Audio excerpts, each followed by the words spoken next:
and I had no idea what that was. I just knew that I needed someone to be with me, to walk alongside me, and I jumped at it, and it was the best decision I ever made. Welcome to the D3 Discipleship Podcast, a podcast about the language and tools that help to create a culture of intentional discipleship in your church. We are excited that you're joining us today and hope that you enjoy what you hear. Well, hey guys, and welcome to the D3 Podcast. My name is Ray, and one of the discipling leaders here. And the whole idea behind this podcast is to help equip you to lead your best as a discipling leader. And we hope that we're doing just that. Know that there are tons of resources available for you in the context of our podcast. This is episode 8 that we are actually on, and so I would encourage you and love for you to go back and check out the other episodes as well if you need some more resources and different things like that. Today, we're going to be talking about this whole idea of just simply starting a group, right? One of the hardest things for many to do is to begin and start a group. And we have people who are listening that maybe you are newly deployed and you're like, okay, what are my next steps to lead and do so?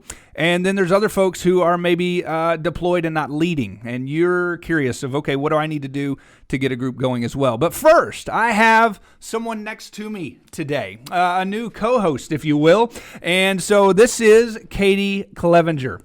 Hi guys, I'm excited to be here. I'm a little nervous, as Ray knows, but I know that you guys will give me a lot of grace. Right? That's right. Lots of grace, and I think you're going to do great. Some of you may know Katie, some of you may not. I'm going to let her here in just a moment share a little bit more about herself and her discipling journey.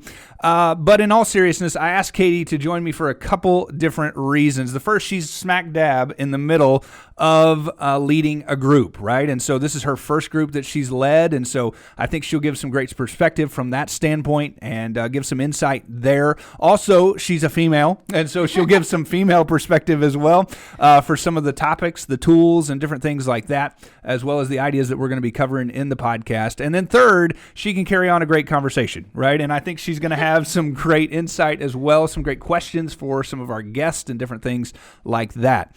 But first, tell us a little bit about you. Okay. Well, like he said, I'm in my first group, and I'm kind of learning along with you guys. So don't think that I have all the answers. I'm just here for another perspective. Yeah. I work here at New City Church. I am Matt Miller's assistant, and I've been going to New City for quite a while. There you go. So tell us a little bit about kind of how you got into your discipling journey, how you started your discipling journey, and how you got hooked into discipleship, if you will. Yeah. So it started back in 2018, and I was attending church and serving in Kid City. And this was right around the time that I was going through a separation and subsequently a divorce. But I was just talking to one of the leaders in Kid City about that, Jamie Barra, and next thing I know, she was offering me into discipleship, and I had no idea what that was. I just knew that I needed someone to be with me, to walk alongside me, and I jumped at it, and it was the best decision I ever made. Yeah. Man, and that's super exciting, right? And so you've been walking with your group now for about a year and a half, right? Yeah. So I say smack dab in the middle. You're really gone for a while. Yeah. We're going kind of slow. Yeah, that's okay. Some groups do, right? Yeah. And so but before we get into our next topic or into the topic today, they're going to kind of go hand in hand, right? We're talking about starting your group. And so first I wanted to ask you a little bit about starting your group and that transition time, right? So what did that look like in between there? Starting the group, so I was deployed, and then it came to be where I was trying to figure out who I was leading with, and that was a little difficult. But the church started a Believe series during that time, and so Summer Cole and I led a Believe group together, and then Jamie and Val led a Believe group together, and so we were kind of trying to see who we were going to go into discipleship with, but God kind of flipped the script on us, and he switched us all around. And so he was like, Summer, you lead with Jamie. Val, you lead with Katie. So that's kind of how we came to start leading. Yeah. Awesome. So, this is where this whole co-hosting thing is really going to be cool and interesting, is because for me, like, that was a completely different experience, right? As the campus pastor, my full intention in my first group was to find people who were people of peace, yes, but also looking for individuals who I was hoping would like replicate what I was going to teach them, right? And so I was looking for the kind of the foundational people for starting discipleship at our group. And you guys come out of this awesome Believe group and say, okay, I think some of these folks maybe are people of peace. Or some, actually, I think from my group, I don't think I took any from my group. Oh yeah. The way we found people of peace, actually, it took quite a while, several months, and I got kind of discouraged because I was like, okay, God, where are they? No one's coming. Yeah. But then, like, slowly, like, a girl would pop up and another girl would pop up, like, with Val, and it just kind of then was like, boom, here's your group. So, and a lot of them had stories that related to our stories. So you were looking for people to, then take and lead. Well, we were looking, I mean, the people that showed up for us were people who had stories similar to ours, and we felt like, hey, we can walk you through this. So yeah, it was different. Awesome. And so this whole thing of leading and starting a group is definitely like a big responsibility, right? And so any person taking a big step to lead these people, and when you have, been through discipleship, you also know that there's this point like where this is going to get hard, right? Like crap's going to hit the fan. Yep. You're going to have to press into people, and knowing that's ahead, it sometimes feels like going into a workout when you haven't worked out in a while, right? Like, it's going to hurt, but we got to start somewhere, and we got to get going. And so when you've been through a D group and you've experienced that, it's then like, oh man, okay, this is going to hurt for a little bit, but once I get going, it may get a little bit better, right? Hopefully. Yeah. So how was that for your group as you were kind of leading? Yeah, it was, well, there was a lot of anxiety going into it. I never saw myself as a leader, and that's something that I'm still kind of working on, and, trying to figure out who to lead with and who were people of peace, and wondering if the girls would take me seriously. So all of these things kind of made me really anxious, but I was coached a lot, like, you just got to get in there and you just have to do it and you'll find your way. And it's kind of like a practice makes perfect kind of thing. And when you dive in and see that what you are saying and what you are doing, they're truly making a difference, it fuels that fire to keep at it like it would in a workout. Yeah. That's awesome.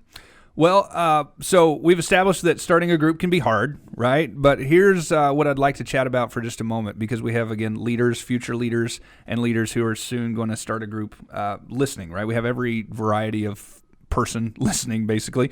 So we're going to talk a little bit about what are the steps to starting a group, like what do I need to do, right? So we're going to kind of switch roles here, and Katie's actually going to ask the questions, and then I'm going to bring a little bit of context to the questions that we're asking. Well, we're hoping to give some clear steps for those who are wanting to start a group.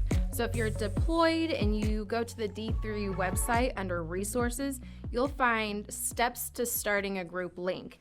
And we'll link that in the show notes. But you'll find this outline that we're about to cover. First, our hope is that people will pray about your group, who to lead with, and who to invite into this awesome relationship. Yeah, and I think, prayer is super important to this process. I hope that folks aren't just going out and grabbing some folks and like, hey, this might work out, right? But you're really laying this before the Lord, and you're seeking out those people. We see in the gospel that Jesus spends a great amount of time in solitude with the Father before he actually goes out and asks his disciples to come and follow him, right? And so I definitely think that's an important piece of the puzzle here for us as we're looking to start our group, praying about who's going to be in that group and who's going to be with us, but also who we're going to lead with. Like, that's a big piece as well. We're going to talk about that a little bit more here in a moment. But also, we hope that prayer doesn't just stop at the beginning. Like, you're continually praying for your group, right? And hoping that all the way through that you will continue to do that for one another. So, yeah. Secondly, let your campus discipling leader know that you're ready to find a co-leader and invite people into your group. Right. And so some of these things here as we're talking through this are going to seem a little bit practical, maybe even a little bit elementary. But yes, your discipling leader at your campus needs to know that you're starting a group. They may have, in fact, some people who have been looking for a group for a while. And they may say, hey, you guys really mesh well. You maybe need to take them out for coffee and get to know them. And also, they may have a co-leader for you, somebody who's looking to lead that you might really mesh with as well. In the same way that kind of the podcast here just got 1,000 times better because of a co-host, right? I think that's the same thing you can see in your group, is that idea that you have somebody that you're co-leading with. You can have conversations with, and you have two brains that are working through situations and different things like that. But all that starts with letting your campus discipling leader know. Right? And again, they may have some people that are wanting to lead or be a part of a group. Mm-hmm. So after you let them know, then you will find someone to co-lead your group with. We recommend that this person be a person of peace, but also someone with a different APEST than you. Yeah. So what did the APEST look like for you and your leader, co-leader? Well, this is one of those instances where it's do as I say, don't do as I do. Yep. Because Yep. Val and I actually are very similar in APEST. We're both teacher shepherd. Gotcha. Which she's kind of like over the years, hers has shifted more into prophet. Oh, so yeah. her prophet comes out a lot. But yeah, we're very similar. Well, there you go. Well, but it works, right? works. Sometimes, It does yeah. work. And so I think that's a key piece for you as you're thinking through, like, who is your co-leader, right? Again, that person of peace. Your co-leader needs to be a person of peace. You need to Absolutely. get along and be able to kind of bounce off one another. I think there are those certain times as well that you kind of play good cop, bad cop. Right. And you have those moments where one can kind of, really be blunt, and then the other can kind of smooth that over. Right. And so how was that for you guys? Yeah, I agree. Val and I do this a lot, even though our APESts are very similar. But sometimes our different APEST giftings come out to play. So even though we're teacher shepherd, like sometimes her prophet will come out to play more. Yeah. And then, I'll be there to shepherd them through her profiting, because that can be hard sometimes. Right. But right. like, even not just in the APEST world, just human nature, it's nice to have someone to balance you, because you have those days where you're tired, you're cranky, you don't want to put up with it sometimes. And so it's good to have someone there to cover your back. Right. And I can say from personal experience leading a group by myself, there's those moments as well that, like, I found myself digging for a scripture, and then everybody's just staring at me because the other person could be speaking into that tool or into that whatever you're walking through or talking through, right? But also, again, I think it's a tough thing to be, or a tough place to be, to lead a group on your own. And I really think that could be a whole podcast. Like, we could spend a whole podcast just talking about leading on your own, or the reasons why we need someone else to lead with, right? Again, because I led that on my own and experienced that trouble that comes with it, if you will. But what's next?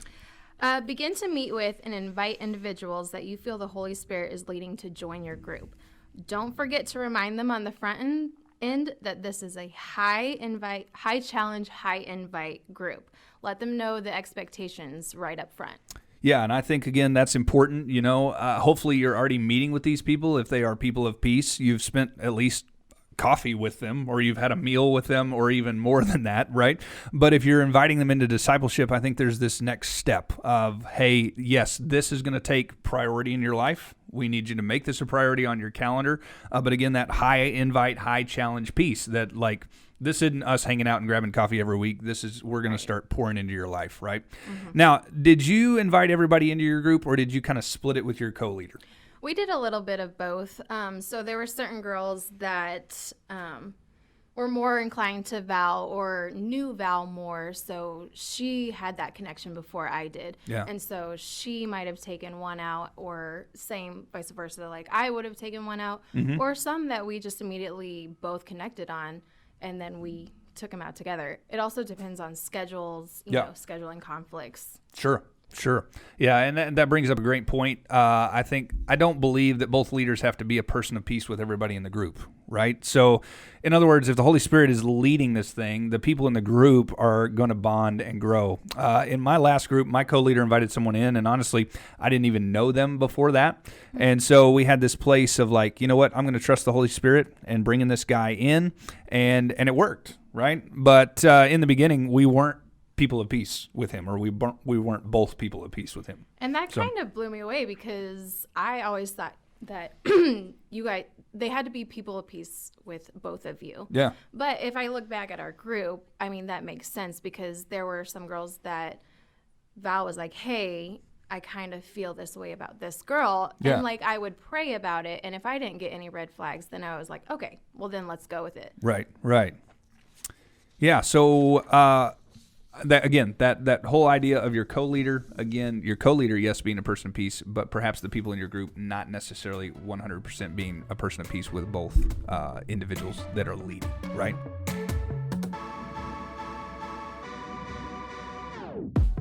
Yeah. Now the next two kind of go hand in hand. Set a start date and meet for the first time. Yeah, and again, that seems a little elementary, but at the same time, like when you put a date on the calendar, it gets real, right? Yeah. Even for kind of this podcast, we were like, hey, we're doing this Friday, right? And so we shot the podcast and we did it. And that's the reality is like, hey, there it is. It's time to start. And then we begin to bring everybody together. But here's the other piece, is I think this first one is informal, right? This shouldn't have to feel like a real D group on that first night. We're not diving into anything heavy yet. We're just getting to know one another. And I think I mentioned in another podcast, like this is a time, maybe the first time, that all these people in your group are in the room for the first time. Yep. And there may be some folks that, they're people of peace with you as a leader, but they may not know one another at all. Right, or ever spend any time together. So how did your first night go with your group? Like, did you guys have food or anything, or did you kind of dive right in?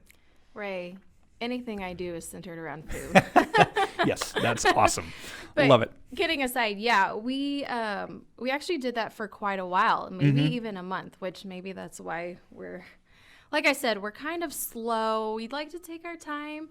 And apparently, from what I'm learning is I'm doing everything backwards. So I'm learning like I said, right along with you guys. Yeah. But we did it for about a month or so just to build up that rapport with everyone because you're right. Like not everybody is comfortable with everyone else right away. And I feel like maybe that it took us a little while to build that because you can't just jump into anything without that connection first. Yeah. And I think that's the kind of the flexibility we give you as a leader, right? Is you look at your group and you go, man, we need to mesh more, or we need to spend more time together before we even jump into our stories, right? And so taking that time. When you're dealing with children too, not every child is the same. So you have to kind of adapt what you do to each child. And so like this, you adapt to the needs of your group. Right. Yeah. And so, again, I think kind of our intention with the D3 pathway is, hey, we're going to give you some rails to run on, but at the same time, your pace is up to you. Right, and how your group looks. So the last step, let your campus leader know that you've started. Yeah. Again, you let him know that you're looking, or them, not him, them. We have men and women campus leaders. But you let them know that you're going, and then you start giving them the update, right? Like that you're ready to go. Let them know that who's in the group, and then they're going to start tracking that as, okay, this is, Katie and Val are leading with these particular people in their group so that somebody else is pursuing that same person to have them in their group. So that's kind of important. Yeah. And then you start the journey. Yeah, you start the journey, and that's where you get going, right? And the group gets rolling. And I would say to kind of close out, like if I could kind of outline the perfect first 3 weeks for someone, right? And again, you guys spent a month doing this, but that's okay, right? But like the first one, that first night, again, you just hang out, you get to know one another. You don't even necessarily have to touch on the expectations. You're just spending time together, getting to know one another. And then week 2, you maybe bring up or start to talk about the expectations. You walk through the D3 Covenant, which again is a link on the website that you can print that off and have that for your group. We're, again, trying to give you as many resources right there in your hands to have. And so that covenant is right there for you to walk your group through. And then again, let them know and show them the D3 pathway at some point. Like, hey, this is what we're going to be doing. This is where we're headed. And this is what it's going to look like.